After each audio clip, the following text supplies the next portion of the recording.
tocados por el Espíritu de Dios.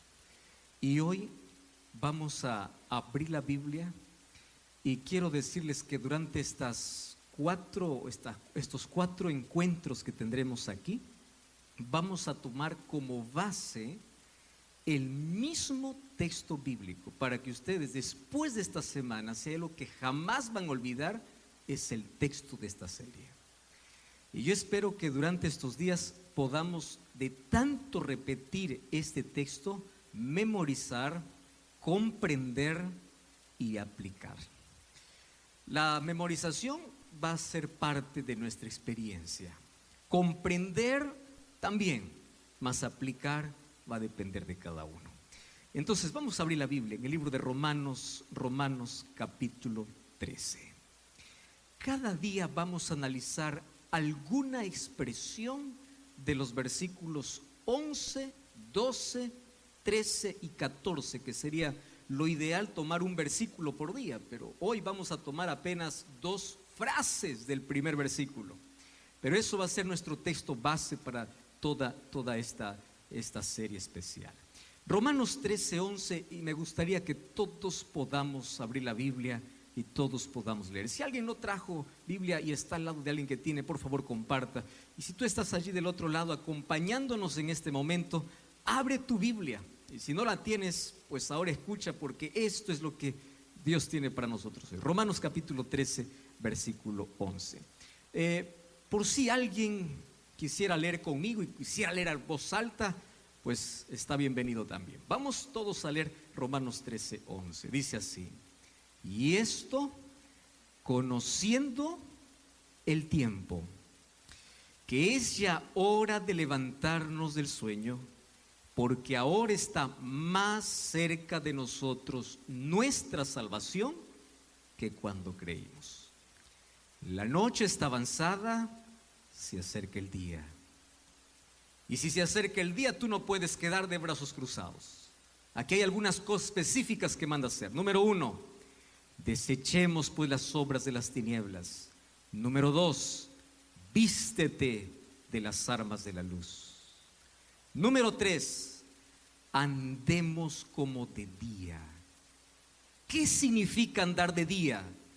Honestamente, no en glotonerías, no en borracheras, no en lujurias, no en lascivias, no en contiendas, ni envidia, sino vestidos del Señor Jesucristo, y no proveáis los deseos de la carne.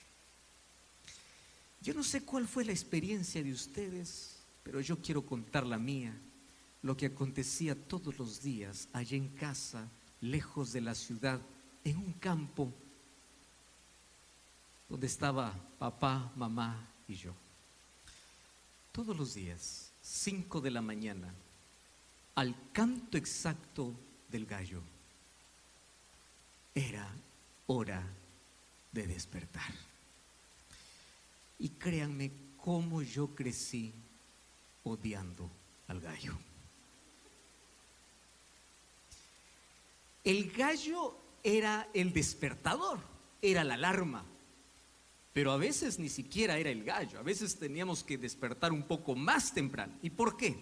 Porque no importa si es que un día mamá y papá se levantaban 4:30 de la mañana, todos teníamos que despertar. ¿Y por qué? Porque lo primero que se hacía era reunirse en casa y cantar, ¿no? Y cantar por la mañana, todos los días, por la mañana, oh Señor.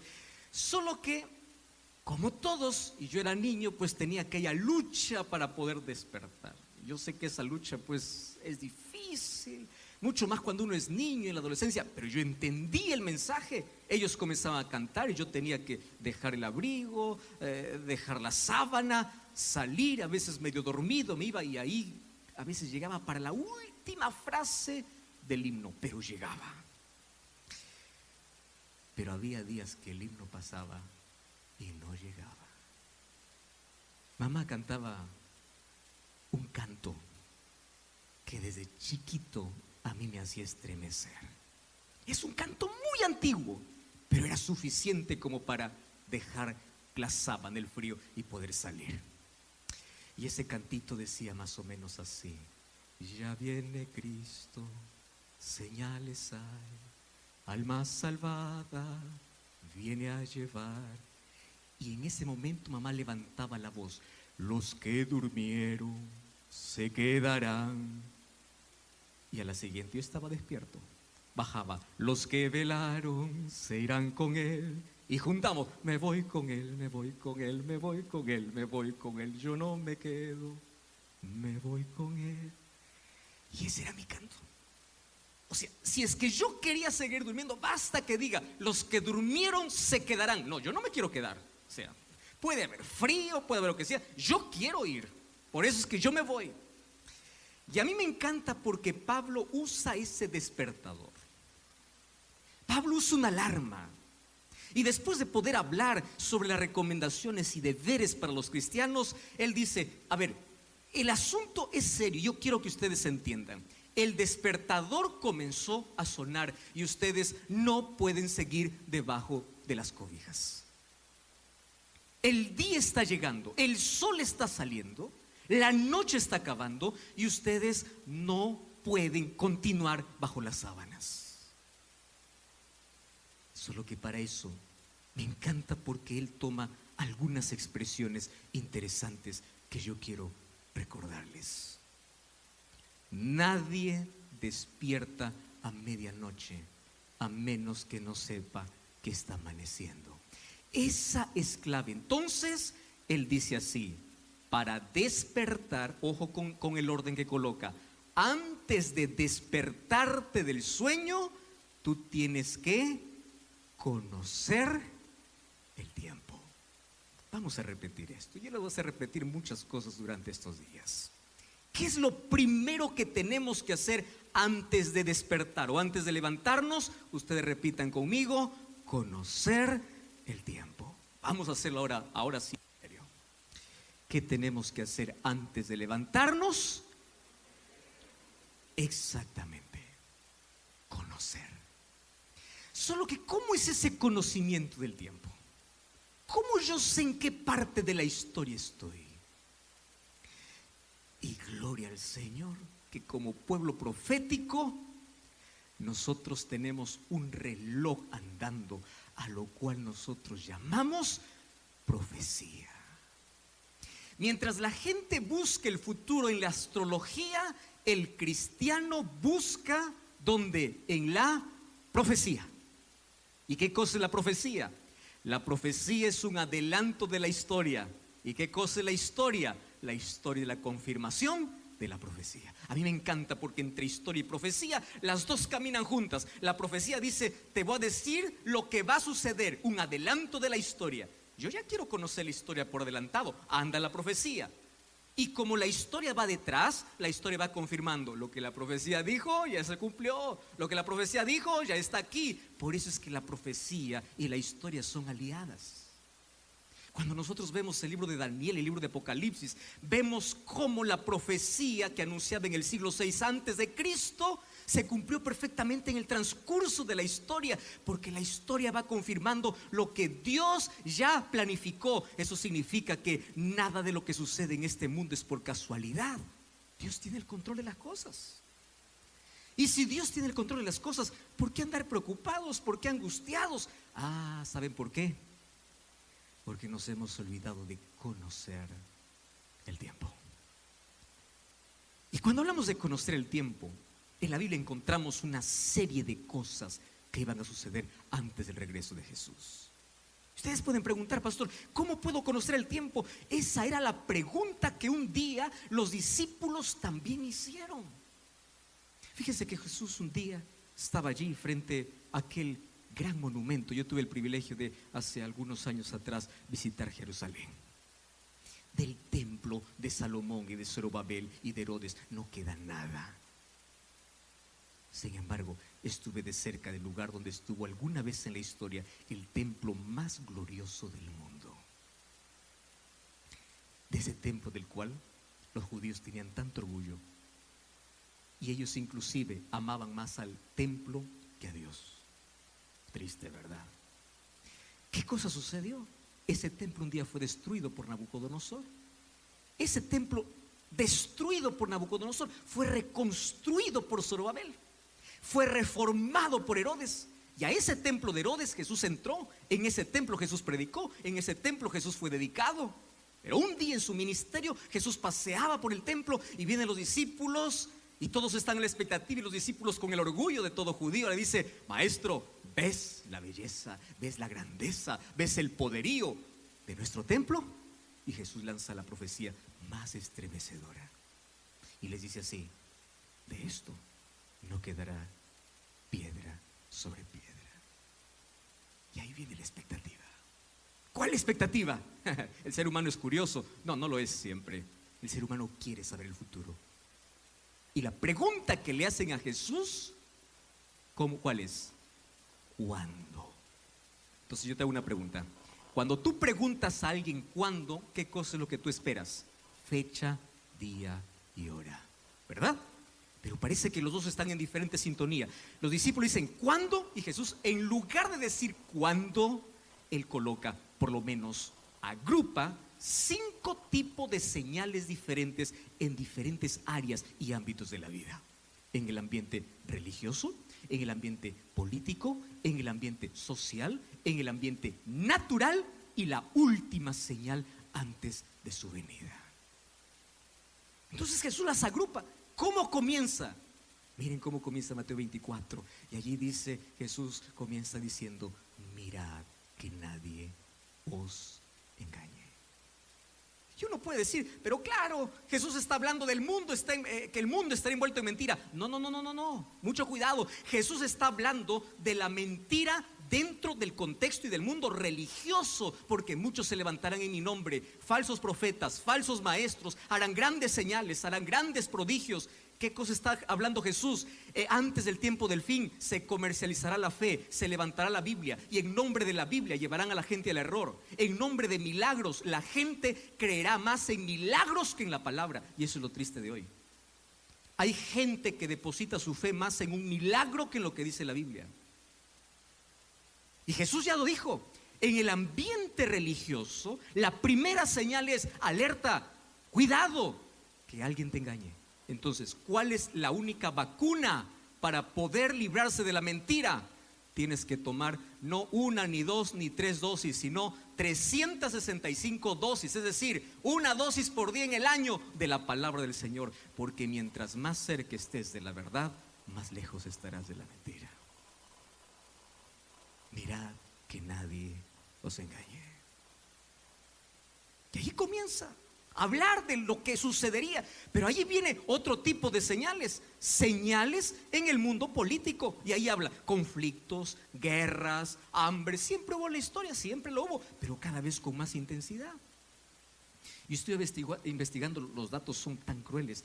Ustedes sabían que exactamente hoy 930 millones de personas no pueden comer ni siquiera 2 veces por día en el mundo.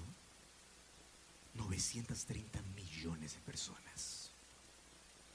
40 millones de personas mueren por año por causa de hambre. 40 millones. Si tienes un plato de comida y tienes que comer, da gracias. ¿Resultado de qué? Conflictos, guerras. Mientras en algún lugar se desecha la comida, los países ricos y poderosos tiran a la basura, el otro se muere por una cáscara de plátano. Crisis social, política. ¿Y qué hablar de la crisis social? Cada vez nosotros tenemos más indiferencia y menos amor. Y Jesús dijo, por causa de la maldad, el amor se enfriará. ¿Qué amor vas a tener cuando un día alguien te toca la puerta de tu casa, abre la puerta, te dice, por favor, deme un pancito? Tú te vas a la cocina, preparas un pan, deja la puerta abierta, llegas con el pan, no encuentras tu televisor, no encuentras tu refrigerador, no encuentras nada. La próxima vez que te toquen la puerta, ya no vas a abrir más, porque por causa de la maldad el amor se enfriará. Cada vez nosotros tenemos en el mundo, en el área social, más indiferencia, menos amor, más inmoralidad, menos principios. Oh, si tú hablas ahora de principios, eso es para gente retrógrada, eso es para gente antigua. Esas cosas eran, ahora vamos a la modernidad. La gente hoy se lleva por emociones y no más por convicciones. La gente se lleva por lo que siente, no más por los principios establecidos por la palabra de Dios. ¿Y cuál es el resultado? Más violencia, más dolor, más inmoralidad.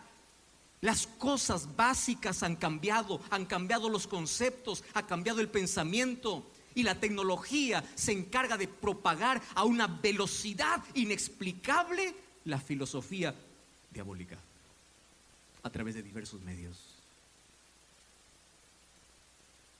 En el mundo social y en el mundo natural, la naturaleza grita y nadie la escucha. Cada vez nos alarmamos. Un terremoto cada vez mayor, maremoto, pero eso siempre existió. Sí, pero la naturaleza levanta su voz y dice: despierta, la noche está avanzando, el día está llegando. Solo en noticia, te estremeces, pasa el terremoto, vuelves a tu vida. ¿Verdad? Eso sucede en el mundo. Y Jesús colocó señales específicas. ¿Qué señales? El sol se oscurecerá, la luna no dará su resplandor, las estrellas caerán del cielo. Mateo 24, Apocalipsis capítulo 6, el libro de Joel capítulo 2 hablan de señales específicas en el mundo natural. Ahora, esas cosas ya se cumplieron. Vamos a la historia, vemos un fenómeno inexplicable por la ciencia, inexplicable por la astronomía, no la astrología sino la astronomía.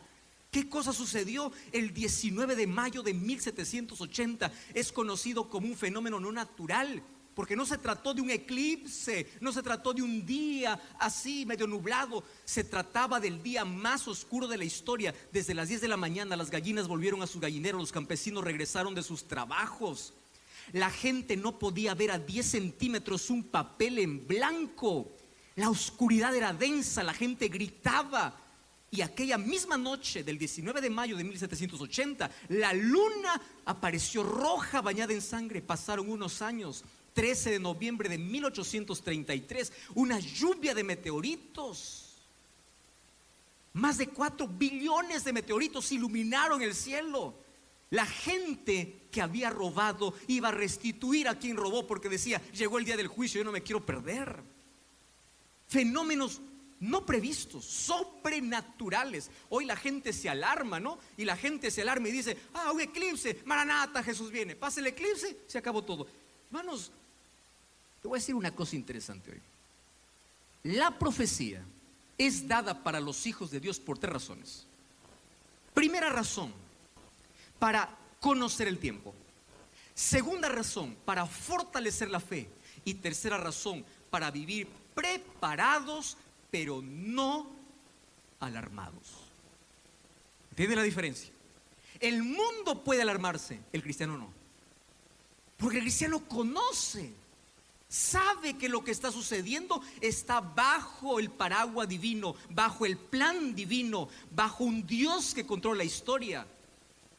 El cristiano no se alarma, el cristiano se prepara. Pero tampoco es para que el cristiano esté alarmado cada momento. El cristiano es para que esté preparado. Pastor, pero ya se cumplieron muchas cosas. Yo les dije que había una última señal.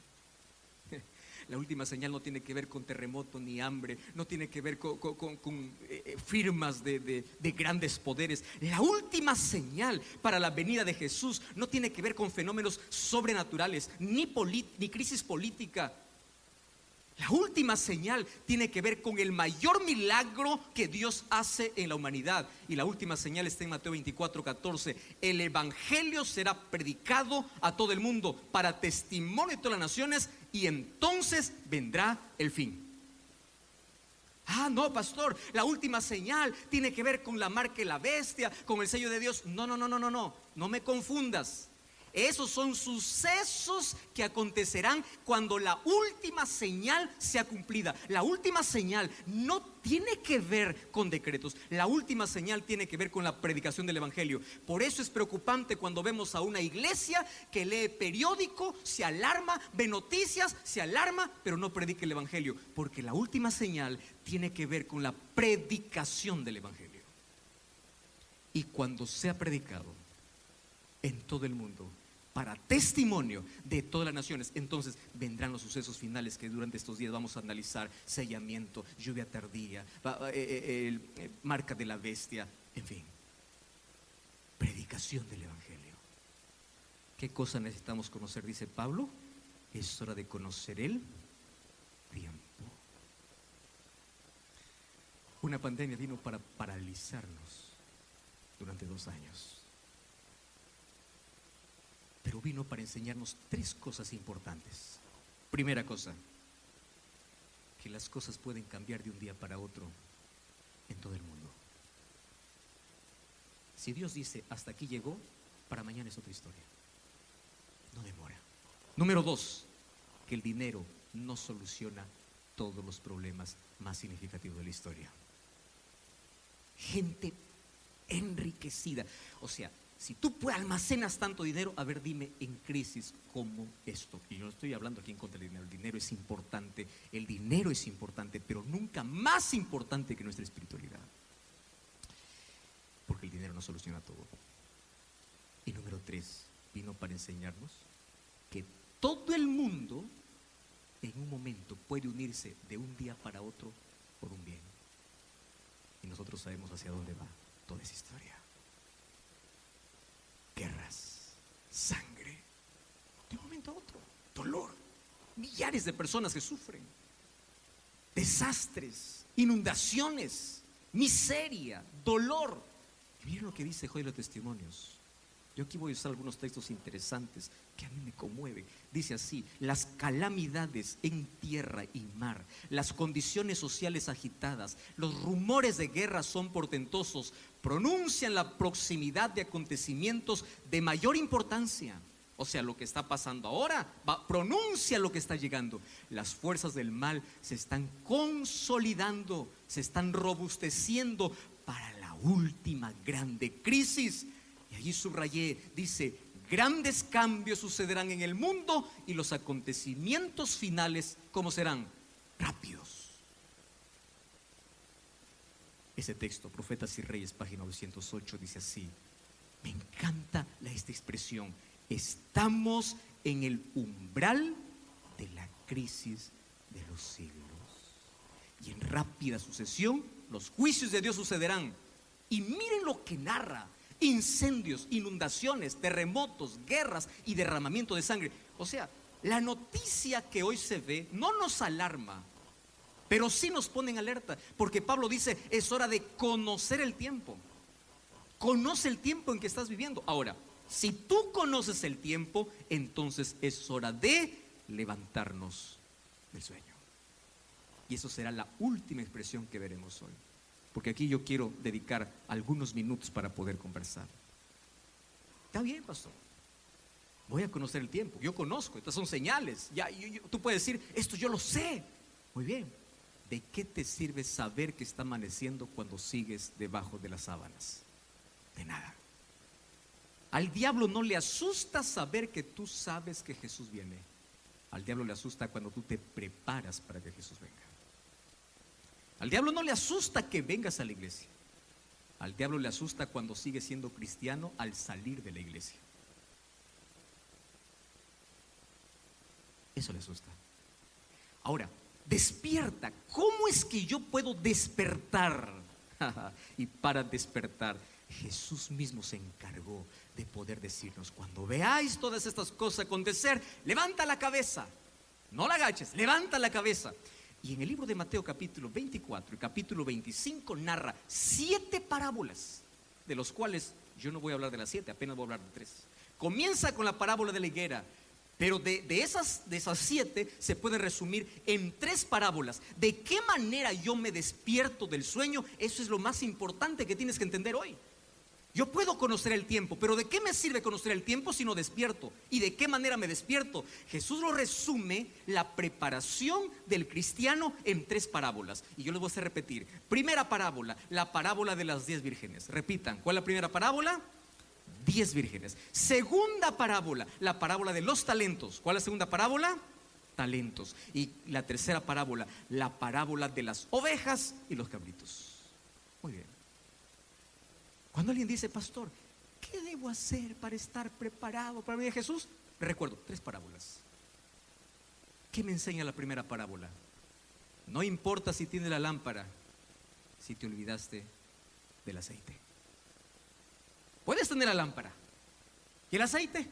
¿Y qué es el aceite? El Espíritu Santo. Nuestra mayor y urgente necesidad es la del Espíritu Santo. Entonces la primera preparación es personal. Nadie te va a evaluar por eso. Nadie te va a decir, tú tienes el Espíritu, tú no tienes. Hay algunos que dicen, no, para tener el Espíritu hay que tener cara. No, hermanos, la cara no tiene nada que ver con tener o no tener. Ay, viejo pastor, es que usted no tiene cara de santo. ¿Y cómo la cara de un santo? Es un cara de un serio, que no sonríe. Eso no es un cara de un santo, Mucho cuidado. La cara del cristiano no es seria. La cara del cristiano siempre es simpática, atrayente. Mira a Jesús, que hasta los niños se acercaban. ¿Acaso los niños se acercan al lado de un gruñón? Nunca. Ahora, preparación personal. Primero. Número 2, preparación misional.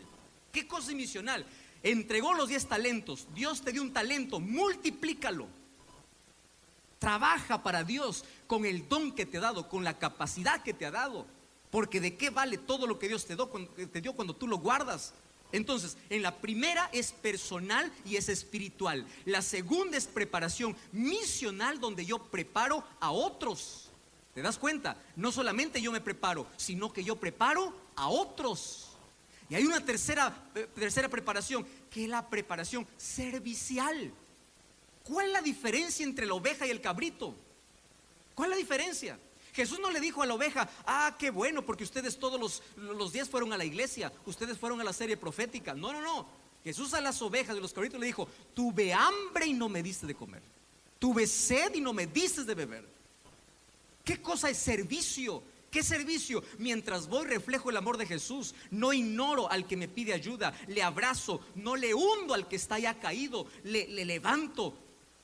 ¿Quién está en la cárcel? ¿Por qué Jesús dijo estuve en la cárcel y no me visitaron? ¿Quiénes están en la cárcel? ¿Está la gente más buena? Mucho cuidado. Pero estuve allá y tú no me visitaste. Y Jesús puede decir también, yo estuve caído y no me levantaste, me apuntaste. Señor, ¿cuándo te vimos así? ¿No te acuerdas?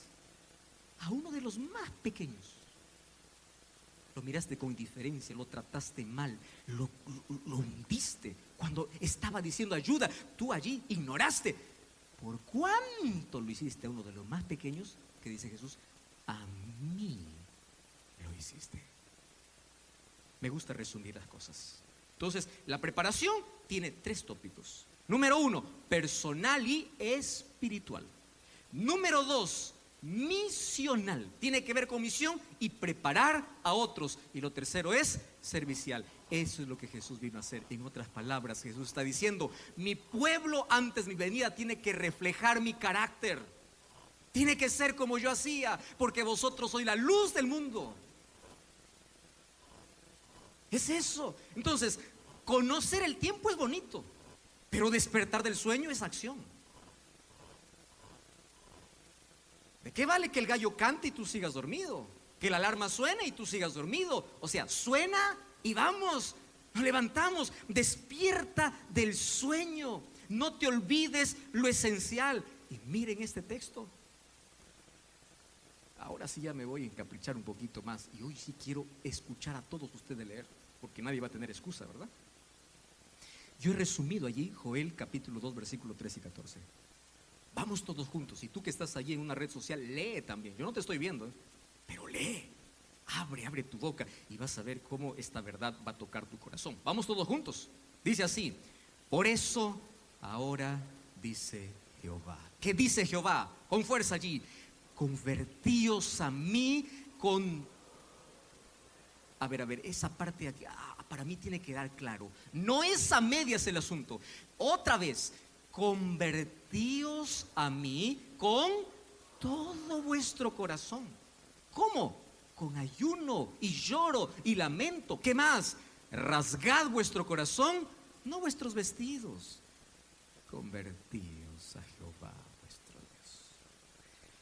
Queridos, yo les voy a hablar en este momento de un asunto muy particular. Y quiero que me entiendan. De toda esta parte, la palabra que se repite es conversión. Y la conversión no es un asunto de vestido, sino de corazón. Miren lo que dice el texto. No rasgues el vestido. ¿Rasga qué cosa? Tu corazón. ¿Qué significa eso? Muchos están preocupados por el vestido, por la apariencia y no por la esencia. ¿Y nosotros qué pensamos? Espiritualidad es todo lo externo. No, lo externo tiene que ser el reflejo de lo interno. Yo no estoy hablando aquí de que lo externo no tenemos que preocuparnos, pero nunca juzgar a alguien por lo externo. Y fíjense lo que dice, rasga tu corazón. ¿Qué significa eso? Conversión. Dios nos está pidiendo conversión, no remiendos. Conversión es un cambio que el ser humano no puede hacer. Y si no puede hacer, necesita depender de Dios. Porque sin esa conversión nunca va a existir reavivamiento.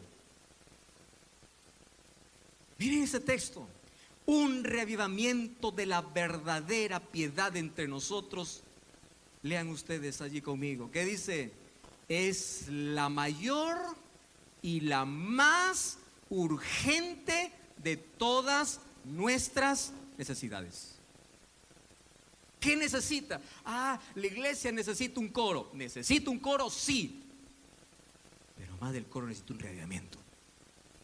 La gente necesita equipos. ¿Necesita equipos? Sí, necesita equipos. Pero más necesita reavivamiento. La iglesia necesita colocar más, no principios, porque los principios son eternos. Más reglas, más normas. No, la iglesia necesita reavivamiento. Y el reavivamiento es un asunto del Espíritu Santo. Reavivamiento no tiene que ver solo con comportamiento.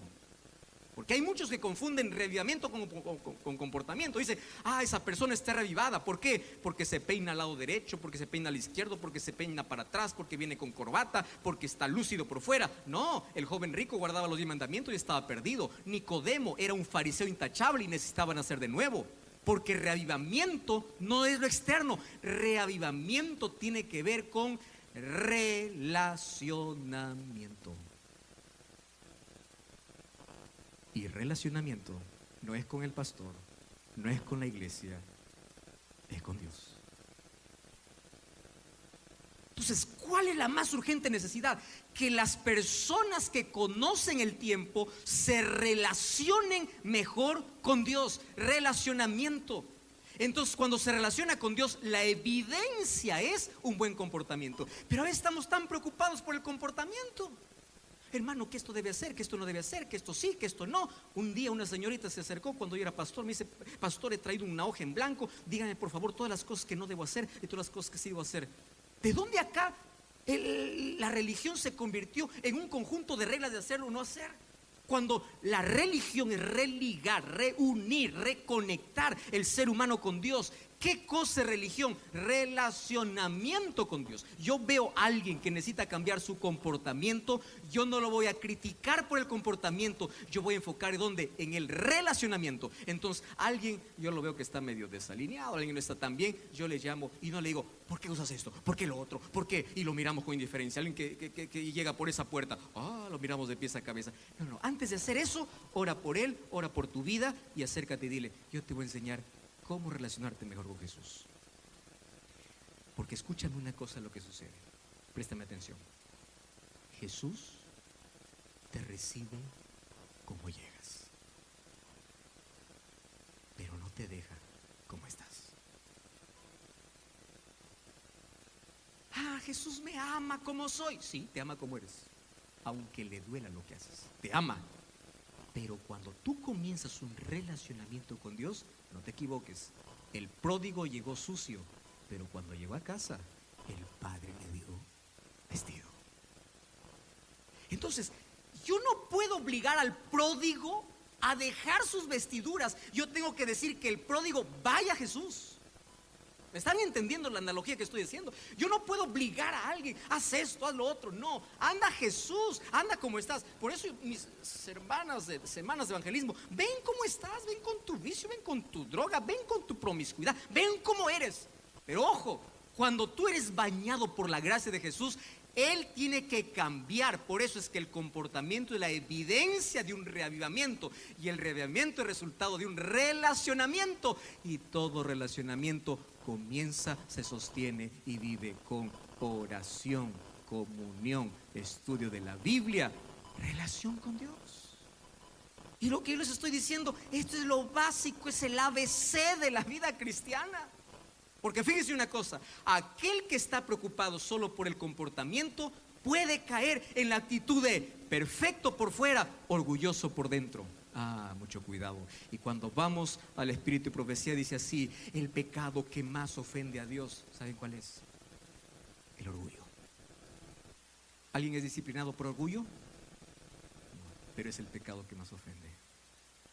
¿Y por qué? Porque por fuera puede ser tan correcto como para poder hundir al pecador, pero tu orgullo no le deja a Dios trabajar. Cierra la puerta a Dios. Y más esperanza tiene el miserable y pecador que tú lo llamas, que está perdido. Más esperanza tiene que un orgulloso dentro de la iglesia. Y eso es muy triste. Entonces nuestra mayor necesidad es rasgar, no el vestido, sino ¿qué cosa? El corazón. ¿Y cuál es el secreto para rasgar el corazón? Miren, reavivamiento, ¿qué cosa dice? Significa una renovación de la vida espiritual, una resurrección de la muerte espiritual. Y junto al reavivamiento, ¿qué cosa viene? La reforma. Y ambos deben combinarse. Pero ojo, todo reavivamiento comienza con oración. ¿Cuánto tiempo oras? Yo quedo sorprendido porque dentro de las historias de reavivamiento encuentro lo que ocurrió en Gales. Ustedes saben que en Gales, en el año de 1904, aparece la historia de un muchacho llamado Evan Roberts. Ustedes pueden conocer la historia. Un muchacho de apenas 26 años de edad. Yo creo en la juventud, creo en los adolescentes, creo en los jóvenes, creo en los niños. Yo creo en el corazón dispuesto. Allá en Gales, 26 años. Durante 13 años hizo la misma oración: Señor, que el Espíritu Santo tome el control de mi vida, lléname de tu plenitud todos los días. Señor, que tu Espíritu me llene. Un día se reunió con 16 jóvenes en la iglesia, después de 13 años de oración. Y a esos 16 jóvenes les enseñó a orar por el Espíritu, que el Espíritu tome el control de su vida. ¿Y saben qué sucedió? En 9 meses ocurrió el mayor reavivamiento en una nación. Ustedes no saben lo que pasó en 1904. 100,000 personas se convirtieron por 16 jóvenes que oraron. Porque el trabajo no es de nosotros, es de Dios. ¿Qué necesitamos? Más oración. Necesitamos más lo fundamental.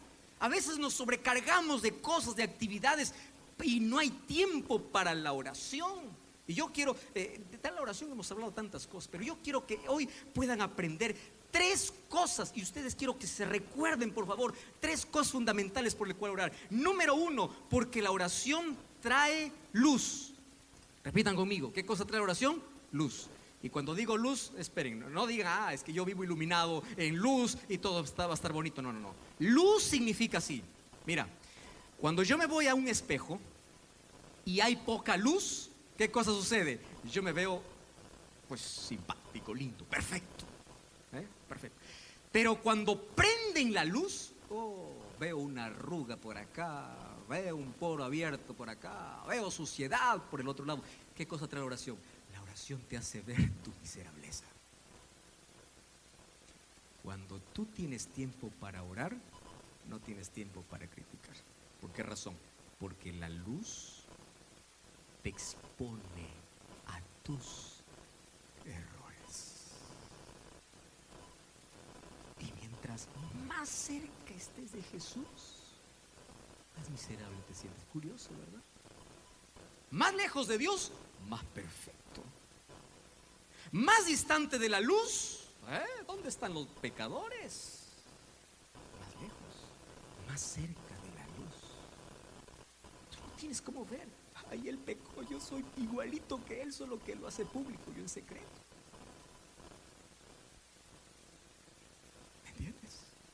Número 2, la oración funciona como una radiografía o ecografía. ¿Qué hace el médico cuando quiere detectar una enfermedad? Y más o menos ve por los síntomas y se imagina que puede ser. ¿Qué cosa te dice primero? Anda una tomografía, una radiografía. Yo quiero ver qué hay dentro. ¿Qué hace la oración? La oración expone lo más íntimo. Por eso es que cuando tú oras, no le digas, Señor, perdona mis pecados. No, así no duele. Tú dile, Señor, mira, yo soy corrupto, soy miserable, soy pecador, soy mentiroso, soy ladrón. Yo hoy día esta fe. O sea, cuando la oración te muestra lo que hay dentro de ti, es allí donde comienzas a experimentar la riqueza de la gracia de Dios. ¿Sabes quién necesita más de la gracia? No es aquel que se siente bien y preparado y perfecto. Es aquel que ve más sus errores, y todo pecador busca un Salvador. ¿Cuándo fue la última vez que fuiste con lágrimas en los ojos a Dios? Señor, yo soy un miserable. Número 3, la oración es oxígeno. Entonces ya te dije, en 3 figuras: luz, número 1, número 2, radiografía o ecografía, número 3, oxígeno. Y a mí me encanta esa historia de oxígeno, ¿no? A ver, vive sin oxígeno. A ver, tapa tu nariz y cuenta, ¿cuánto tiempo duras? Pero el cristiano se atreve a vivir sin orar. ¿Y sabes qué cosa es lo peor? ¿Qué cosa hace el oxígeno cuando entra a nuestros pulmones? Qué interesante, cuando nosotros inspiramos, traemos el oxígeno a nuestros pulmones, el aire puro entra, y cuando sale no sale igual. Cuando sale, saca todas las impurezas que encuentra dentro. Eso hace la oración. Tu corazón está impuro, tu vida está llena de odio, de rencor, de impureza. Deja que la oración te saque, lo saque. Y así es como comienza el reavivamiento. No se trata de entretenimiento, sino reavivamiento. Y hay una frase que me gustaría que tú recuerdes: el éxito del cristiano no se trata de su cabeza, se trata de sus rodillas. Repite conmigo eso. El éxito del cristiano no se trata de su cabeza, se trata de sus rodillas. El ministerio de Jesús no era un ministerio de intelecto, aunque Él traía los mayores misterios de salvación de una manera práctica. Pero el éxito de Cristo no era ese. ¿Cuál era el éxito de Cristo? De madrugada, allá en la presencia del Padre. El éxito del cristiano, por eso es que el cristiano no avanza caminando, avanza de rodillas. ¿Saben qué? Hermanos, el diablo lo que le hace temblar es cuando ve a un cristiano que ora. Miren ese texto. No hay nada que Satanás tema tanto como que el pueblo de Dios, ¿qué cosa dice? Limpie el camino de todo obstáculo para que el Señor pueda derramar su Santo Espíritu. Limpie el camino.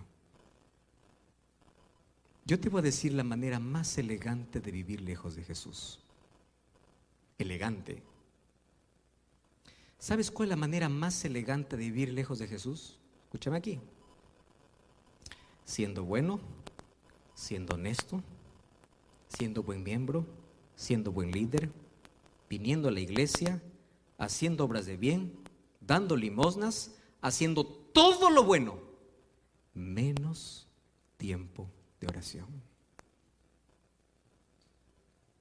Satanás está tan preocupado no para impedir que la gente vaya a la iglesia, aunque también está preocupado por eso, pero más está preocupado por llenar nuestra agenda de tantas actividades, incluso haciendo cosas buenas, pero terminar perdidos.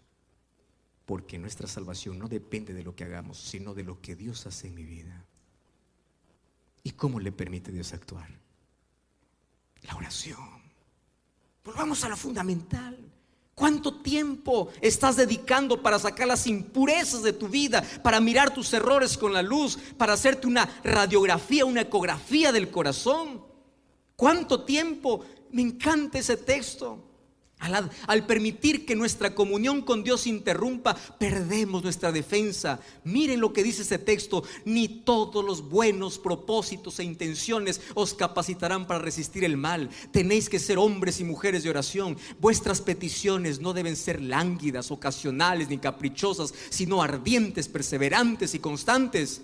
No siempre es necesario arrodillarse para orar. Cultivad la costumbre de conversar con el Salvador cuando estéis solos, cuando estéis caminando, cuando estéis donde estéis, cuando andéis o estéis ocupados en vuestro trabajo cotidiano. Pero fíjense, nuestras buenas intenciones no pueden reemplazar ni sustituir la oración. Nuestras buenas acciones no pueden sustituir la oración, porque es allí que se comienza el reavivamiento, es allí cuando se rasga el corazón. ¿Por qué sucede? ¿O qué cosa es lo que sucede? La oración es la respuesta para cada problema de la vida. Ella nos pone ¿en qué dice?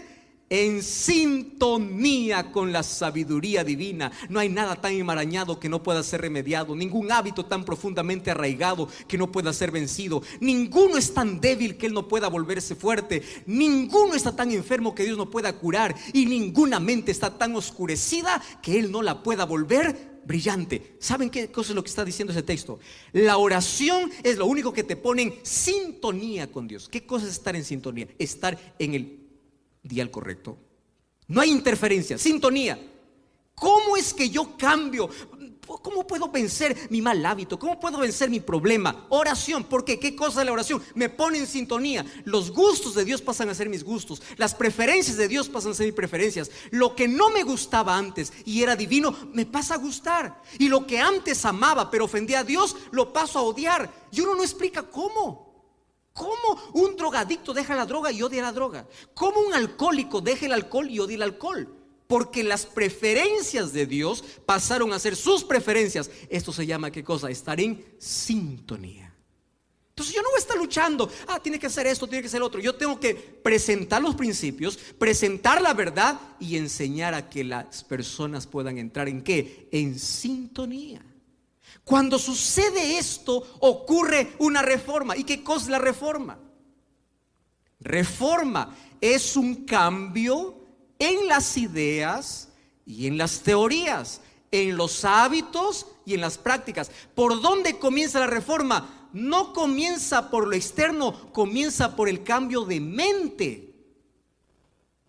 Ustedes pueden entender que hay tanto cristiano infeliz que es correcto en la iglesia, pero está esperando la hora que acabe el culto porque necesita ir para afuera a su vida normal. ¿Saben por qué? Porque el cambio no es real, el cambio es superficial. Y mucho cuidado, los cristianos vienen usando máscaras no por COVID. Los cristianos vienen usando máscaras desde hace miles de años. No todos, pero muchos usan un maquillaje espiritual, pero termina el sábado, se acaba el maquillaje. ¿Qué cosa es la reforma? Primero es un cambio que nace ¿dónde? En la mente. Cambia la mente, cambian tus hábitos, cambia todo. ¿Qué necesitamos? Rasgar el corazón. Reavivamiento. ¿El reavivamiento qué me lleva? A una reforma. ¿A qué me lleva eso? A despertar del sueño. Pero ¿saben una cosa? Mucho cuidado. En cada despertar religioso, Satanás está listo para introducir a aquellos cuyos corazones no están santificados y cuyos espíritus no están bien equilibrados. Y miren lo que dice: donde quiera que el apóstol Pablo fundaba una iglesia, había algunos que profesaban aceptar la fe, pero que introducían herejías. ¿Saben una cosa? ¿Saben lo que hace el diablo? El diablo, cada vez que la iglesia se prepara, como una semana como esta, para un reavivamiento, ¿saben qué cosa es lo que sucede? Siempre va a provocar a veces un falso reavivamiento, una falsa reforma. Pastor, ¿cómo yo puedo identificar una falsa reforma? ¿De qué manera yo identifico una falsa reforma? Les voy a dar solamente 3 características. Primera característica: falsa reforma, espíritu de discordia. Miren, ha llegado la hora de hacer una reforma completa. Cuando ella principie, ¿Cómo es una verdadera reforma? El espíritu de oración animará a cada creyente, y el espíritu de discordia y de revolución será, ¿qué cosa? Desterrado de la iglesia. Si alguien aparece y dice: hermanos, hay que reformar, y comienza a dividir la iglesia, aquí se visten los de blanco y negro, los consagrados, y los que visten de azul son desconsagrados. Mucho cuidado. Cuando alguien aparece para reformar la iglesia y en lugar de unir la iglesia coloca espíritu de discordia, es diabólico, satánico. Satanás preocupado, ¿por qué? Por destruir con una falsa reforma. Número 2, fanatismo. Entre las armas que usará el diablo es el fanatismo, celo exagerado, desequilibrado. Ojo con esa palabra. No hay equilibrio y no santificado. ¿Saben qué cosa es una falta de reforma? La gente ya no sigue más la palabra de Dios, sigue personas. Fulano de tal dijo, ya no dice así, dice Jehová. Dice fulano de tal dijo, yo lo creo, y eso es lo que... No. Tú tienes que venir a hacer una reforma con oración y con la palabra. Así dice el Señor, así dice la Biblia, así dice la palabra. Porque si no dice la palabra, es fanatismo. Y si es fanatismo, no es reforma. Número 3. Proclamación de una nueva luz. Oh, esto es curioso. Cuando el poder de Dios testifica acerca de lo que es verdad, esas verdades han de permanecer para siempre como tales.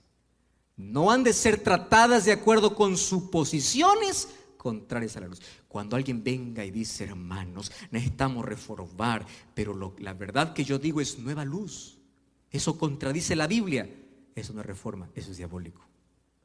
Y hay muchos hoy que quieren reformar la iglesia por preferencias y no por principios. Lo que a mí no me gusta, no le gusta a Dios. No confundas preferencias con principios. Preferencias es una cosa, principios es otra cosa.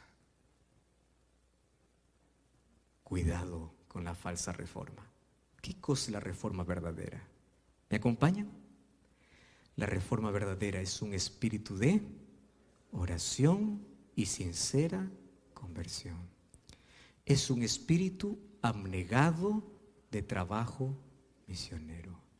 Es un espíritu de alabanza y acción de gracias. Una verdadera reforma es gratitud, es oración, es misión. ¿Qué es despertar del sueño? Esto es despertar el sueño. Hermanos, es hora de conocer el tiempo, pero conocer debe llevarnos a despertar. Hace algún tiempo escuché una historia